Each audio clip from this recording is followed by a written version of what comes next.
Welcome to Home Cinema and Tech Review. This will be the ultimate guide why you need ALR screen or how much you should be investing on a screen for a long-term basis if you ever think about buying a projector, or do you own a projector and planning to get a screen or upgrade your projector.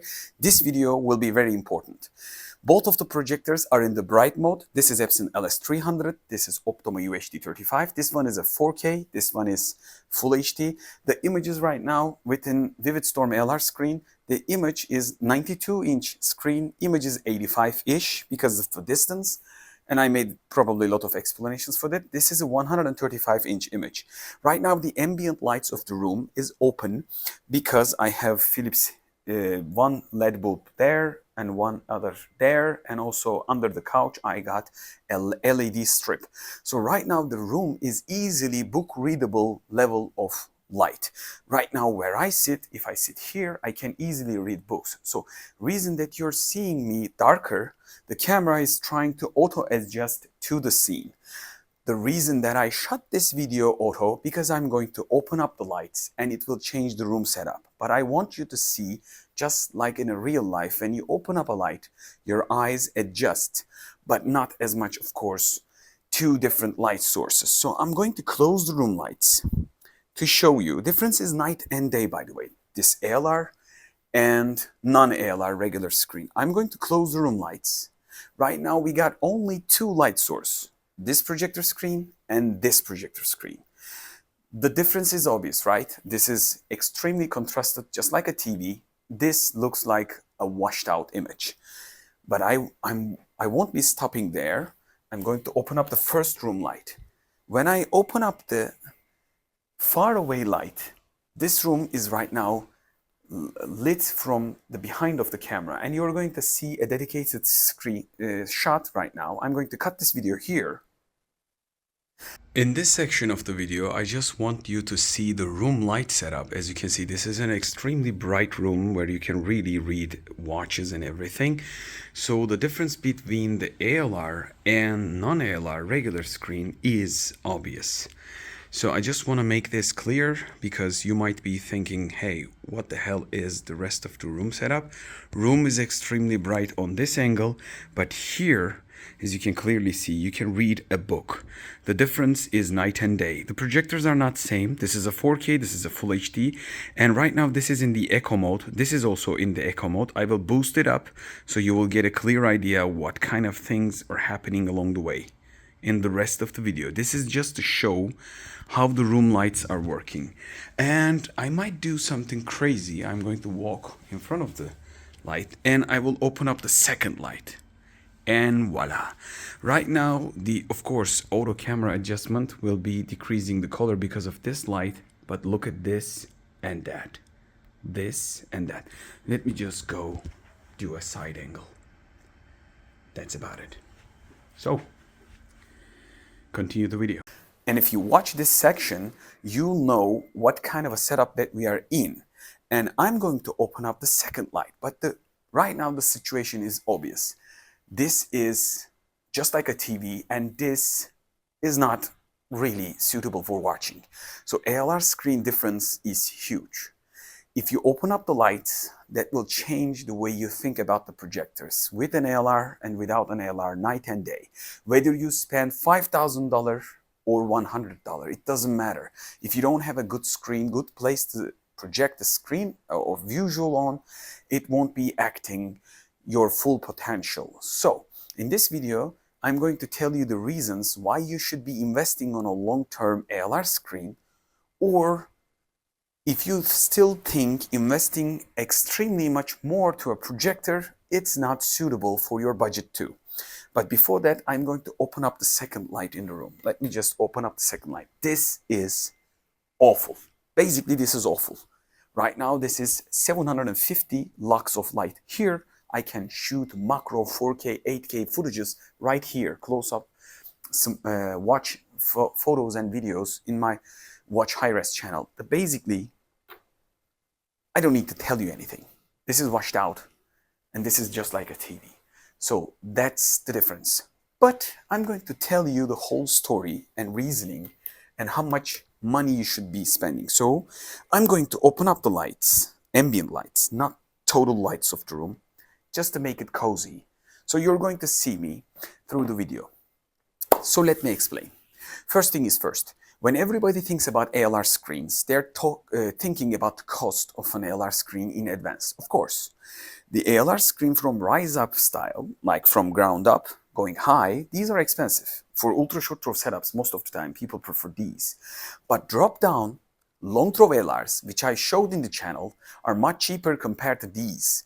So you're going to have probably, let's just say 75%, maybe even half the budget of these sort of screens. And you can really find bigger screens. For ALR screens, for ultra short throw setup like this, the material is different. I've showed it in the other video of full screen materials tutorial. This is a lenticular, like a 45-degree angle. So these materials are different than the long throw ALR screen materials. These are more ambient light rejected because they can only reflect light coming from below. But long throw projector screens, when it comes down to the ALR, they need to reflect light coming from straight angle.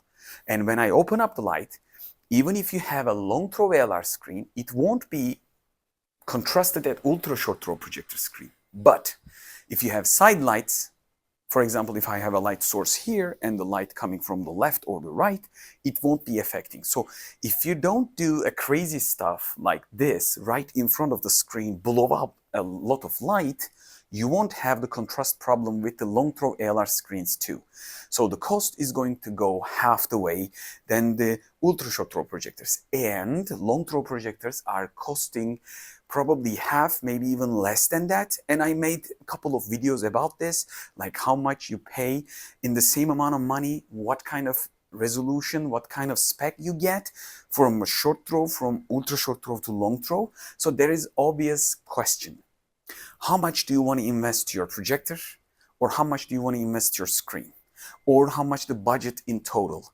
And so you might be thinking yourself, hey, if I invest to a 1.5 or 3 million to 1 contrast dynamic contrast ratio LED or latest laser projector 3 times the cost, I would get the best place. No, you won't. This is an Epson LS300, probably dynamic contrast is, I am not remembering the numbers, I'm not memorizing anything, but it is, I guess, 300,000 to 1, roughly, on their declaration. I'm not sure, but this is a quite good contrasted projector. When you put it on a wall, you can really, in the dark room, enjoy the blacks, right? Because it's a laser 3LCD projector and the contrast and colors are considering the price range, this is a good projector. An Optoma UHD 35 is not known by the contrast. It's a budget 4K gaming capable projector. It's not a bad projector, but if I had a long throw ALR, this awful washed out image wouldn't be happening because light is coming from this way and bouncing back to the screen. So let's come to the obvious question then. How much the projector going to cost you more if you don't invest to an ALR? Okay, let's just think about it. Laser, LED, Full HD, 4K projectors are much higher because they have extreme contrast. I will give you an example. Proper Full HD bulb cost of a, no, not the bulb, but proper Full HD laser extremely contrasted projector costs more expensive than 4K bulb less contrasted projector. It could be even 1.5 times expensive than a 4K projector. So for a Full HD, extremely contrasted laser or LED projector is costing 1.5 and maybe even 2 times expensive than a 4K. So you are going to pay a lot more for the contrast that you want to achieve. But even if you pay 3 or 4 times, and if you go to the same resolution, just like, let's take into account, if I were to buy Optoma UHD 35 or ViewSonic 749X, like a bulb style 4K gaming capable projector with a, let's just say 12,000 to 1 or 20,000 to 1 contrast ratio, and instead of that, if I would go to a LED or laser 4K projector with same capabilities, probably I will be paying 2.5, 3 times more money. So 3 times more money But you won't be spending that much of a cost if you add an ALR. ALR probably will cost similar to your regular long throw projector. So you might be doubling your cost in the short run, but you're going to get the probably similar contrast, maybe even much more. And if you open up lights, you're going to get a huge contrast. So there is a big reason to consider ALR in the long run investment. And screens are there for a reason. So these going to last like a furniture, like tens of years, like decades. And you can change the projector anytime. Changing the projector is easy. You just need to continue with your screen compatible projector style, whether it's a long throw or ultra short throw. You just need to pick that ultra short throw or long throw choice and then continue. I'm not trying to advocate the ALR screen. My setup has changed. I'm going to give the screen and the projector to my brother.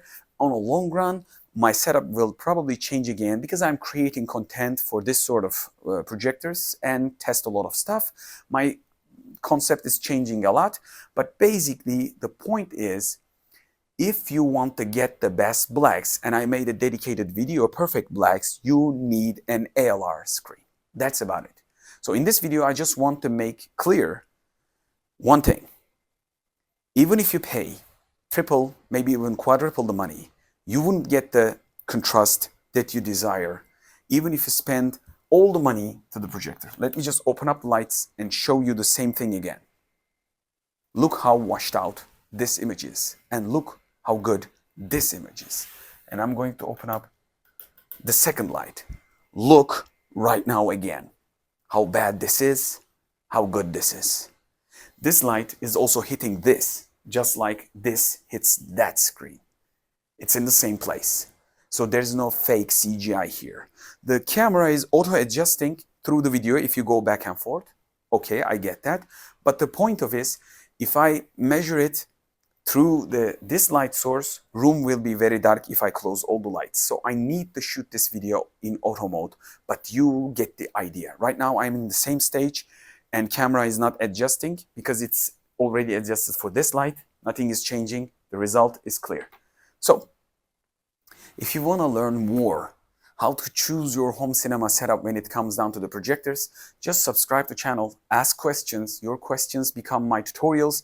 And if you learn anything, just say hi, write comments, support the channel because YouTube loves comments, and try to subscribe and share it if you can to teach others similar stuff so they don't make the same mistakes. Here, I'm trying to tell you, don't put the entire budget to the projector. I'm not telling you to go buy a cheap projector and get an ALR screen. But even with a cheap projector plus ALR screen, will probably get you more contrasted and better image. I've shot dedicated video with 720p projector and you're going to see it in upcoming videos. This is ViewSonic 720p projector, okay? And it has probably around 3600 ANSI lumen or 3800, I'm not sure. I don't memorize stuff, but basically I made a dedicated video, compared it with a single LED projector. And I made the review with this ALR throwing light like this from below. So the result was great. Even if you have a cheap, considering the others, 720p projector, you're going to get a lot of contrast. It's not just about the projector. It's just like a car. For a car to grip on the ground, you got to have good rubber, right? When you go to the racing, you go slick. When you go to a rainy day, you got to rain tires. So that's why Formula drivers always change their tires. Why do you think they are changing the tire? It's just exactly the same. If you put the power down, you need tires, better tires. This is a tire for a projector. If you want to light the grip on the screen, you need an ALR or somewhat of a surface that solves the problem of this contrast and light bouncing back issue, but this is called ambient light rejection. That's obvious. So what I'm trying to tell you, even if you have the best car, if you have the wrong wheels, you're going to fail. Even if you have the best legs that you can run, if you're going to run in a football field without football shoes, just like a regular running shoes, you're going to slide away when you try to first stop. So it's the same thing. I hope you learned from this video. Hope to see you in the next video, home cinema and tech review. And of course, don't forget to subscribe for more.